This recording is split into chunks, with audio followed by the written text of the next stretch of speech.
लोग वायरल कर लो सी माइनर भी ऐसा भैया लोग के रहते ना हमारा कुछ हो पाए ना रोबा कुछ हो पाए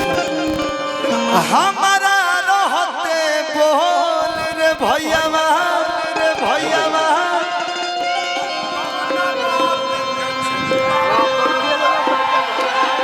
बना रहा स्वामी भैया ये हो भोजपुरी पुरेठा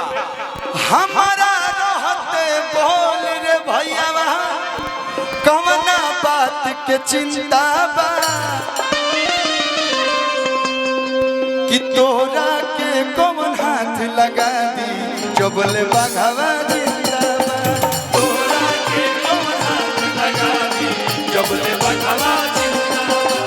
तोरा के कौन हाथ लगा दी जबले बाघावा जिंदा बा हमारा रहते बस बस ई मत करी बस और सब करी ओ माय गॉड ठीक बस सम्मान बा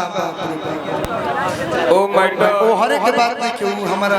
बचपन में एहरे लागल ना तो ओ हरे हमारे कान से आवाज ना आई डोंट ट्राई रही नो और बड़ी ये सब अरे कि हमारा रहते बोल रे भैया कवना बात के चिंता हमारा रहते बोल रे भैया कवना बात के चिंता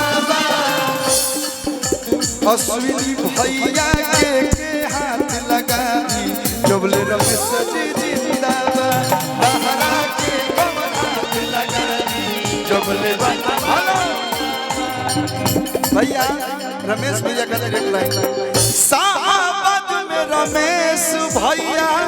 एक ही चुनिंदा साहबाद में टाइगर भैया एक ही चुनिंदा तो तोरा के कौन हाथ लगा जबले बाघावा जिंदा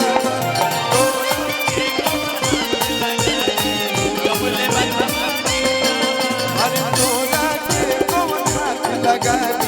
जबले बाघावा जिंदा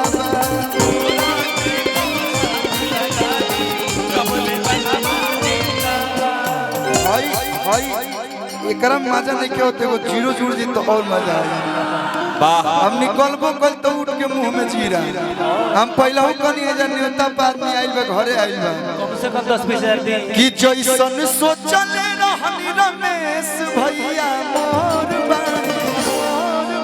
जैसन सोचल रहनी अश्विनी भैया मोर बाण असावर न गोर बाण जैसन सोचल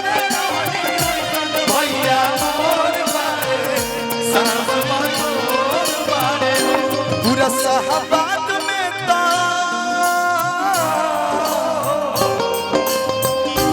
पूरा साहबाद में नहीं के सोर असामर न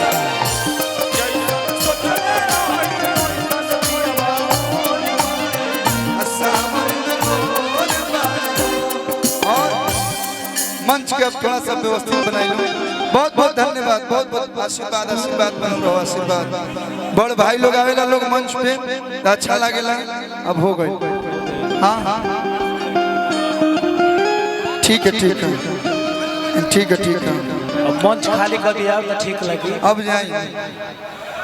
अब मंच खाली करी लोग अब बुझा तक मंच खाली कर दिया मंच के खाली कर दिया भैया नीचे चलो नीचे सब नीचे चलो कार्यक्रम मुख्य तानिया नाराज बाली दीजिए तानिया नाराज कन कन बाली दीजिए जल्दी से मंच आप लोग खाली कीजिए हाँ खाली करो छोड़ 3 को साली दीजिए बहुत बहुत बहुत बहुत अच्छा गाते हैं और के बैठा के 2-4 गो गाली दीजिए गाली कौन बियाह वाला गाली एगो हमर बियाह के गाड़ी कितना आइल बदेसी बियाह गीत आप लोग सुनब लोग बड़ी अच्छा लगी। एगो दुगो मार दी का होई में से देखी तिलक में आदमी आइल बा तू गोरौरा मार दिए बम खराब तो तैयार बोल ले तिलक बियाह में आइल बा त एगो दुगो नायका में होके के चाहिए। 2-4 किलो बड़ी अच्छा सोना जी गोलियां हमनी के मोय लोग आवेला कि